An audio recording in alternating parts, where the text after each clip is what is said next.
Coach Tim Con at SBP tinatarget nga pong magkaroon ng bagong naturalized player para sa February window. Ibinulgar po yan at ipinost mismo ni Snow Badwine. Bago tayo magpatuloy mga kaibigan, please don't forget to like and subscribe and always hit the notification bell.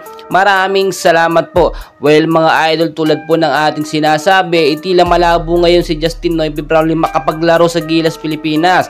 Kaya naman bilang agarang solusyon ng SBP at ni Coach Tim Con ay naghahanap sila ngayon ng posibleng naturalized player na pumalit nga po kay JB. Ang hinahanap po ngayon ni Coach Tim Con at ng SBP yung medyo bata po na naturalized player. May mga nagsasabi, may mga nagsasuggest ng mga fans po ng Gilas at sabi nila okay na okay daw. Unang-una nga may nagsabi na si Dwight Howard daw, bakit hindi daw kuhaning naturalized player.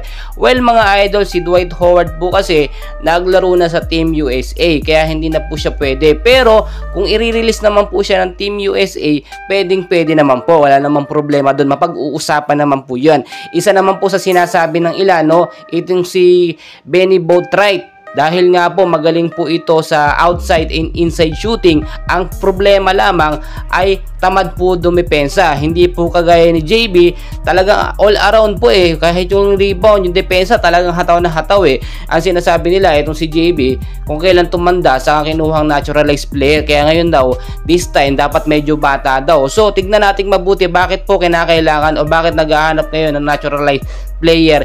Ito nga pong Gilas Pilipinas, si Coach Tim Con at ang SBP. Dahil nga po tulad ng aking sinasabi mga kaibigan, wala pong assurance yung February 8 na pagbabalik po ni Justin Noype Brownlee. Sabi pa nga ng SBP, eksaktong 3 months itong pang February 8. Pero syempre, posibleng ma-extend po yun ng mga ilang weeks, O sabihin na natin, pinakamatagal na nun, 1 month pang ma-extend. At magkaroon pa ng problema yung abarya. Once magkaroon ulit ng anti-doping test at nag-positibo na naman si JB, problema na naman ulit ito. Ito kasi mga players ngayon na iniline na po ni Coach Tim Con, halos karamihan dyan talaga dumaan sa anti-doping test at 100% sure tayo na wag na negative sila ulit kapag ka nagkaroon ng drug testing. Kaya kung titignan nyo mabuti, dapat bang kumuha na agad ng naturalized player ang SBP at si Coach Tim Con at palitan na lang itong si Justin Noype Brownlee? Well, para sa akin, kung kukuha po sila ng naturalized player, yung may chemistry na sa loob ng mga player sa team.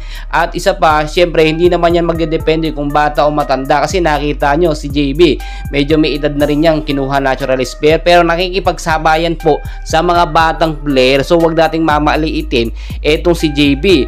Pero ito naman sabi-sabi pa lang din ni Snow Badwine, at sabi pa niya, hintayin na lang yung post niya sa story po ng dito nga po ng spin.ph. Ibig sabihin, may mga source tayo, may mga source siya na nakukuha sa insider niya, na talagang totoo na naghahanap ng naturalized player ito si Coach Tim Con at ang SBP. Pero mga kaibigan, sabi ko po sa inyo, ito yung pinakamatinding problema ngayon ng Gilas Pilipinas. Bukod sa nagkaroon sila ng mga injured player, si JB hindi pa sigurado, tapos kukuha pa ng naturalized player. Problema na naman yan. Siyempre, yung practice wala pang nagaganap mga kaibigan. Sabi ko sa inyo, kahit isang practice wala pa po, tapos hihintayin pa yan, kung kailan naman papalapit na, kasi February na, sa February 25 yung magiging laban nga po ng Gilas Pilipinas natin sa Chinese Taipei. Dito gaganapin po yan, sa PhilSports Arena, home court po natin. So dapat pang malakasan ng ating lineup. May nagsasabi din bakit na hindi na lang daw kunin ito si JC, si Jordan Clarkson.